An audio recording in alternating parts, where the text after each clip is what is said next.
Short video 13. I was just thinking about the last conversation on video 12 about corporate versus entrepreneurship.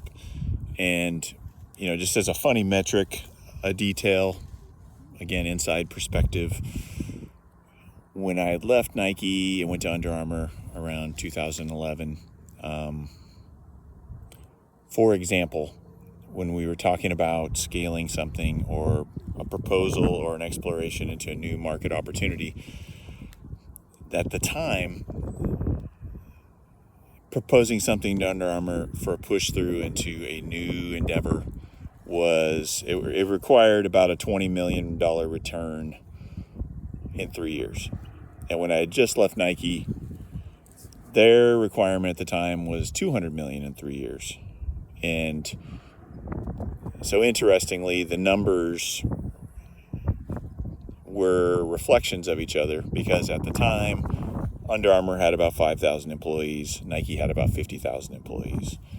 Under Armour was just becoming a $1 billion company, and Nike at the time was a $10 billion company.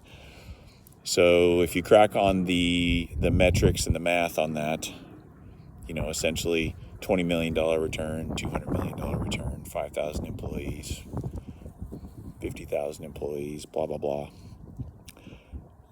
It was, whatever it was about a 10%,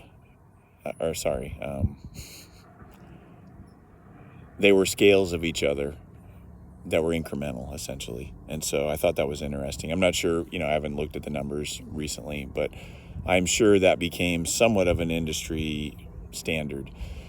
And obviously Under Armour was modeling themselves after the same type of process pathway that Nike had created for their own success. And so, these metrics are out there, the case studies, the use cases, all these things these references, MBA course studies, they look at success models from the past, they replicate the numbers, the targets, the timelines, the inputs, the outputs, all of this stuff. So at the end of the day, there is always an X factor for success, for sure, but you've got to be following tried and true methods, practices, frameworks. A lot of it is just math at the end, and I don't mean math as in 1 + 1, but I mean it's a formula. It's a schematic, and then the best are always tweaking the schematics. So anyway, just another thought on the walk here that I was kind of reflecting on after the last video. So anyway, let's rock and roll. Let's get in some conversation and love red teaming this stuff. All right, have a great day, guys.